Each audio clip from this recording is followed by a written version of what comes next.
SLST syllabus কী হবে এই নিয়ে অনেকের দুশ্চিন্তা রয়েছিল যে 2025-এর এসএলএসটি বাংলা সিলেবাস কী। তো অলরেডি আমি সেই সিলেবাসটা নিয়ে এই মুহূর্তে আপনাদের সামনে ব্যাখ্যা করব এবং কীভাবে পড়লে একটু কাজ হবে সেই বিষয়টা নিয়ে কিছু একটু বলতে পারি দরকারি 2-4টে কথা আপনাদের সামনে উপস্থাপন করব। তো সিলেবাসটা দেখুন, এখানে নবম দশম এবং একাদশ দ্বাদশের সিলেবাসটি এখানে রয়েছে। প্রথম যে বিষয়টি দেখুন, পাঠ্যপুস্তক অর্থাৎ টেক্সট নির্ভর প্রশ্ন। অর্থাৎ টেক্সট বলতে এখানে কোন বিষয়গুলো থাকবে একটু দেখুন। টেক্সটের মধ্যে থাকবে সাহিত্য সঞ্চয়ন প্রথম বাংলা নবম দশম শ্রেণী, এবং থাকবে সাহিত্য সম্ভার দ্বিতীয় ভাষা নবম দশম শ্রেণী, প্রফেসর শঙ্কু, কোনি আর হচ্ছে অবলম্বনে কিছু প্রশ্ন। এটা কিন্তু নবম দশমের সিলেবাস আলোচনা করা হচ্ছে।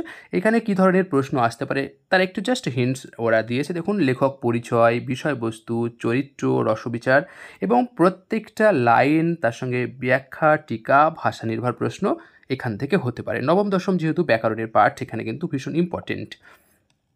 আচ্ছা, এবার এখানে সাহিত্যের ইতিহাসের মধ্যে কি থাকছে তার একটু ব্যাখ্যা দেখে দিই আমরা। যেমন প্রাচীন মধ্যযুগের সিলেবাস, সেখানে সাহিত্যের ইতিহাস থেকে কী থাকছে? চর্যাপদ, শ্রীকৃষ্ণ কীর্তন, চণ্ডীদাস, বিদ্যাপতি, জ্ঞানদাস, গোবিন্দ দাস এবং মুকুন্দ চক্রবর্তী, ভারতচন্দ্র, বিজয়গুপ্ত, কেতকদাস ক্ষেমানন্দ, ঘনরাম চক্রবর্তী, অর্থাৎ ধর্মমঙ্গল কাব্যের ইনি কবি। আর মনসা মঙ্গল কাব্যের দুজন, বিজয়গুপ্ত এবং কেতকদাস ক্ষেমানন্দ, আর মুকুন্দ চক্রবর্তী এবং ভারতচন্দ্র। এরপর দেখুন, অনুবাদ সাহিত্যের মধ্যে পাওয়া যাচ্ছে কৃত্তিবাস ওঝা, মালাধর বসু এবং কাশিরাম দাস, তিনজন। আর চৈতন্য সাহিত্যের মধ্যে দেখুন যে বৃন্দাবন দাস, কৃষ্ণদাস কবিরাজ। আর আরাকানা রাজসভার মধ্যে আলাউল দৌলত কাজী এবং শাক্ত পদাবলীর মধ্যে রামপ্রসাদ সেন, কমলাকান্ত ভট্টাচার্য। মোটামুটি এই সিলেবাস, এবং এই সিলেবাসের প্রত্যেকটি ভিডিও কিন্তু আমি ডিসপ্লেতে তথ্যগুলো পাবেন সেই রকমভাবে ভিডিও বানিয়েছি। আপনারা আমার প্লেলিস্ট ফলো করছেন, প্রত্যেকটা টপিক এখানে কিন্তু কভার আমি করেছি। এবার আধুনিক বিষয়গুলো একটু দেখে নিই। আধুনিক যুগের মধ্যে রয়েছে 20 শতক পর্যন্ত। এখানে কিন্তু ইম্পর্টেন্ট কিছু বিষয় রয়েছে। দেখুন, উল্লেখযোগ্য গ্রন্থ সম্পর্কে পরিচিতি এবং তাদের গুরুত্ব আলোচনা বা পর্যালোচনা, যাই বলুন না কেন। গদ্য বা প্রবন্ধ সাহিত্যে কী রয়েছে দেখুন, বিদ্যাসাগর, বঙ্কিমচন্দ্র, রবীন্দ্রনাথ ঠাকুর, প্রমোদ চৌধুরী, সুনীতি কুমার চট্টোপাধ্যায়, সৈয়দ মুজতবা আলী, জগদীশচন্দ্র বসু, বিনয় ঘোষ। আর কাব্য সাহিত্যের মধ্যে মধুসূদন, বিহারীলাল, রবীন্দ্রনাথ ঠাকুর, নজরুল, জ্যোতিরিন্দ্রনাথ ঠাকুর, বুদ্ধদেব বসু, জীবনানন্দ দাশ, বিষ্ণু দে, সুভাষ মুখোপাধ্যায়, শক্তি চট্টোপাধ্যায়। কথা সাহিত্যে বঙ্কিমচন্দ্র, রবীন্দ্রনাথ ঠাকুর, শরৎচন্দ্র, তারাশঙ্কর, মানিক, বিভূতি, পরশুরাম, প্রেমেন্দ্র মিত্র, বনফুল, আশাপূর্ণা দেবী, মহাশ্বেতা দেবী, লীলা মজুমদার, সতীনাথ, সমরেশ বসু।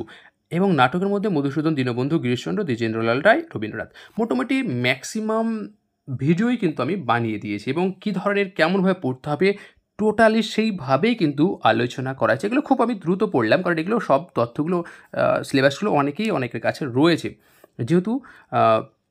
তো এর উপর ভিডিও রয়েছে, আপনারা ভিডিওগুলো দেখে নিতে পারেন। এরপর যেটা আমাদের জন্য ইম্পর্টেন্ট সেটা হচ্ছে বাংলা সাহিত্য নতুন দিগন্ত, অনুবাদ ও অনুষঙ্গ। দুটো পার্ট, একটা হচ্ছে ভারতীয় সাহিত্য, একটা আন্তর্জাতিক। ভারতীয় সাহিত্যিকদের মধ্যে রয়েছে দেখুন কালিদাস, শূদ্রক, কবির, ইকবাল, ভানুদত্ত, অমৃত প্রীতম, প্রেমচন্দ, বিজয় তেন্ডুলকর, গোপীনাথ মাহান্তি, আয়াপ্পা পানিকর।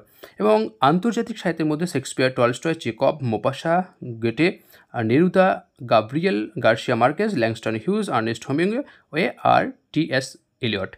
এই যে টপিক, এর মধ্যে মোটামুটি আমি দুটো মক টেস্ট নিয়েছি। প্রত্যেকটি মক টেস্টে 40টি করে প্রশ্ন, কী ধরনের প্রশ্ন আসে তার উপর বেস করে আপনারা ভিডিওগুলো দেখুন, তাহলেই পেয়ে যাবেন। এরপর দেখুন ব্যাকরণের পার্টে আমরা দেখি কিনি। এরপরে ইংরেজি থেকে বাংলা অনুবাদ, এটা কিন্তু সবথেকে জটিল জায়গা। এই জায়গায় অনেকেই হয়তো মার খেতে পারে, কারণ অনেক ক্ষেত্রে অনেক রকম ব্যাখ্যা থাকে। তো এই জায়গাটাকে একটু জটিলভাবে 1টি বা 2টি প্রশ্ন আসতে পারে। এরপর যেটা হচ্ছে ব্যাকরণ, দেখুন ব্যাকরণের ধ্বনি ও ধ্বনি পরিবর্তন, অর্থাৎ ধ্বনির কোন কোন জায়গাগুলো পড়তে হবে। দেখুন, বাংলা ধ্বনির শ্রেণীবিভাগ সহ বিস্তারিত আলোচনা। এখানে আপনাদের আমি জানিয়ে রাখি যে আপনারা মোটামুটি ধ্বনি পরিবর্তন অর্থাৎ ব্যাকরণের পাঠের জন্য বামনদেব অবশ্যই রাখুন, যেহেতু আমরা বামনদেব থেকে এখনও পর্যন্ত বেরিয়ে আসতে পারিনি। তারপরে আপনার কালীপদ, তারপরে আপনার দীপঙ্কর মল্লিক, এই স্যারদের বই আপনারা ফলো করতে পারেন। বাজার চলতি বইয়ের থেকে এই বইগুলো, এবং তার থেকে বেশি ইম্পর্টেন্ট সেটা হচ্ছে সুকুমার সেন এবং সুনীতি কুমার চট্টোপাধ্যায়, এদের বইগুলো কিন্তু আপনারা হাতে রাখুন। এই যে শব্দ গঠন, উপসর্গ, অনুসর্গ, ধাতু, প্রত্যয়, শব্দ ভাণ্ডার রয়েছে। শব্দ ভাণ্ডারের জন্য অবশ্যই আপনারা সুকুমার সেনের বইটি ফলো করুন। যে কটি শব্দ রয়েছে সেখান থেকে কাজে আসতে পারে। শব্দ ও পদ হয়তো আমার সঙ্গে অনেকের দ্বিমত হতে পারে, কিন্তু আমার ব্যক্তিগতভাবে আমি উল্লেখ করলাম যে আমি অন্তত যেটাতে দেখেছি যে শব্দভাণ্ডার অনেক ক্ষেত্রে সুকুমার সেনের বইটিকেই আসতে পারে বা আসে। ব্যাকরণে কারক এবং অকারক সম্পর্ক এবং প্রত্যেকটি বিষয় রয়েছে, সমাস রয়েছে, বাক্যর অনেকগুলো বিষয় রয়েছে, মানে এই যে বাক্য নির্মাণের শর্ত টর্ত এগুলো সব রয়েছে। তারপরে বাচ্য শ্রেণীবিভাগ, বাচ্যটা পুরোটাই পড়বেন। এবার অনেকেই প্রশ্ন করছেন যে স্যার 11-12 কী সিলেবাস রয়েছে? 11-12 জন্য সিলেবাস দেখুন, আমরা নবম দশমের যে সিলেবাসটি আলোচনা করলাম সেইগুলোর পাশাপাশি সেগুলোকে এড়িয়ে গিয়ে সেগুলো তো অবশ্যই পড়বেন, তার সঙ্গে সাহিত্য চর্চা, প্রথম ভাষা এবং একাদশ দ্বাদশ শ্রেণী, সাহিত্য কথা দ্বিতীয় ভাষা একাদশ দ্বাদশ শ্রেণী অবলম্বনে রচিত। তাহলে আমরা পেয়ে গেলাম।